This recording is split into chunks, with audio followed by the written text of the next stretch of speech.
హైదరాబాద్ శివారులోని చర్లపల్లి పారిశ్రామిక వాడలో వాగ్దేవి ల్యాబ్ పేరిట నిర్వహిస్తున్న కంపెనీలో మెఫిడ్రిన్ డ్రగ్ ను తయారు చేసిన వైనాన్ని మహారాష్ట్ర పోలీసులు గుర్తించి దాడులు నిర్వహించిన వైనం తెలిసిందే. అయితే ఇదేమీ అలా వచ్చి ఇలా తనిఖీలు నిర్వహించి డ్రగ్ రాకెట్ ను బయటపెట్టలేదు. దీనికోసం భారీ ఎత్తున ప్లాన్ చేసిన వైనం వెలుగు చూసింది.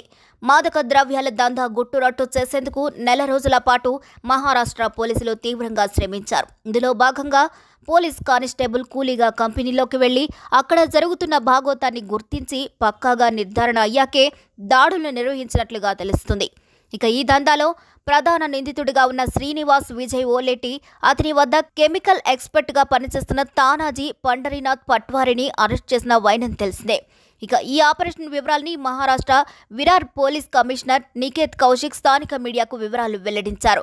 డ్రగ్స్ నెట్వర్క్ చాలా క్లిష్టంగా ఉందని, ఈ కారణంగా ఒక్కో దశను దాటేందుకు చాలా కష్టపడి తర్వాత చర్లపల్లికి చేరామని పేర్కొన్నారు.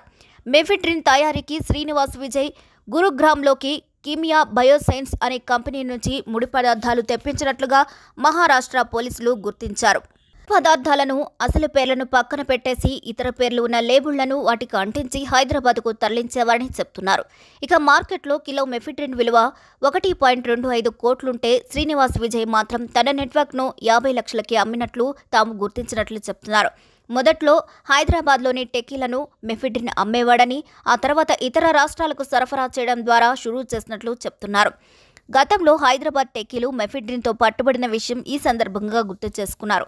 గత ఏడాది తెలంగాణలో 107 కేజీల మెఫిడ్రిన్ పట్టుబడింది. శ్రీనివాస్ నెట్వర్క్ పై ఫోకస్ చేసిన మహారాష్ట్ర పోలీసులు అతను ఏ ప్రాంతాలకు వీటిని సరఫరా చేసేవారని విషయంపై విచారిస్తున్నారు. అయితే నిందితుడి కుటుంబం వాదన మరోలా ఉంది.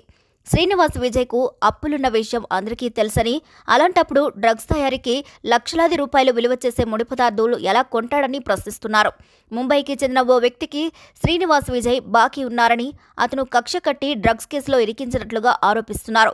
ఇక మరోవైపు మహారాష్ట్ర పోలీసులు శ్రీనివాస్ విజయ్ నిర్వహించే కంపెనీకి బోర్డు ఉందని వైనాన్ని గుర్తించి తమ సిబ్బందిని లారీ డ్రైవర్లు, క్లీనర్లు, కూలీల రూపంలో 2 రోజుల పాటు రెక్కి నిర్వహించినట్లు చెప్తున్నారు.